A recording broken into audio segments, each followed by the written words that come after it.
दैनिक आहार है वचन का प्यारा उपहार। रोज का है ये आत्मा का पोषण संसार। हर शब्द में छुपी है ईश्वर की पुकार।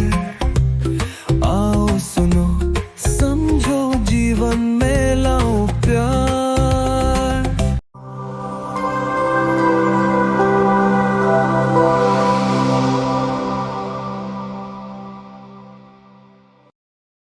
प्रिय भाइयों तथा बहनों, आज के सुसमाचार में हम प्रभु यीशु के यरूशलेम की ओर अंतिम यात्रा के बारे में पढ़ते हैं, जहां ईश्वर की इच्छा पूरी करने, हमें पापों से छुड़ाने, अपने परम प्रेम को प्रकट करने और मृत्यु का नाश करते हैं। और इसलिए यह यात्रा आनंदमय नहीं बल्कि कष्टों से भरी हुई थी, क्योंकि उन्हें अस्वीकृति, अपमान, उपहास, कांटों का मुकुट, तेज गर्मी में भारी क्रूस उठाना और अंत हमारे लिए क्रूस पर एक चोर की तरह मरना पड़ा। आज के सुसमाचार में भी हम पढ़ते हैं कि यीशु का अपने शिष्यों के साथ यरूशलेम की ओर यात्रा करना भी सुखद नहीं रहा, क्योंकि जैसे ही वे समरिया नगर में प्रवेश किए, वहाँ के लोगों ने उनका स्वागत नहीं किया, उनका अपमान किया और उन्हें अस्वीकार किया।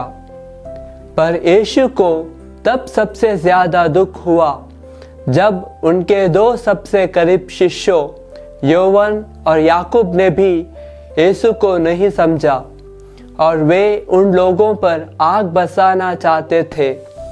उनका यह व्यवहार दर्शाता है कि वे यीशु के प्रेम और उद्देश्य को समझने में असफल रहे।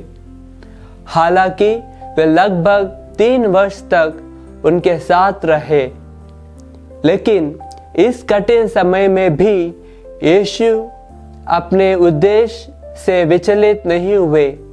उन्होंने सभी से प्रेम किया, अपने शत्रुओं को क्षमा किया और अपने उद्देश्य को पूरा करने के लिए अपनी यात्रा पर आगे बढ़े। नबी यिर्मयाह के ग्रंथ में प्रभु ईश्वर हमसे कहते हैं, क्योंकि मैं तुम्हारे लिए निर्धारित योजनाएं जानता हूँ, तुम्हारे हित की योजनाएं, अहित की नहीं, तुम्हारे लिए आशामय भविष्य की योजनाएं। हम सभी भी यात्रा पर है, एक अनोखी यात्रा पर, जहां हम इस पृथ्वी पर ईश्वर के उद्देश्य को पूरा कर रहे हैं। यह यात्रा आसान नहीं है। जब हम इस पृथ्वी पर ईश्वर का अनुसरण करते हैं तो हमें कष्टों और पीड़ाओं का सामना करना पड़ेगा, और जब हम यीशु के निकट आते हैं तो हमें प्रलोभन और पतन का सामना करना पड़ेगा। तो क्या हम इन परिस्थितियों में भी प्रभु पर भरोसा रखते हुए उनके द्वारा हमारे लिए निर्धारित यात्रा पर आनंदपूर्वक चलते हैं? ईश्वर के मिशन को पूरा करना और अपने जीवन में आनंदित होने के लिए हमें ईश्वर में निहित होने की आवश्यकता है।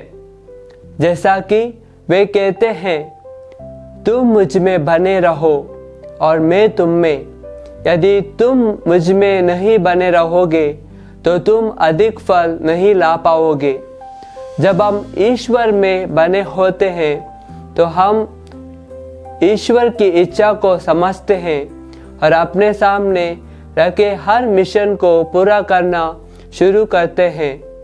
इस पृथ्वी पर अपने जीवन द्वारा साक्षी देते हुए, सभी से प्रेम करते हुए, सभी को क्षमा करते हुए और दूसरों को मार्ग दिखाते हुए एक प्रकाश बनकर दूसरों को नेतृत्व करते हैं।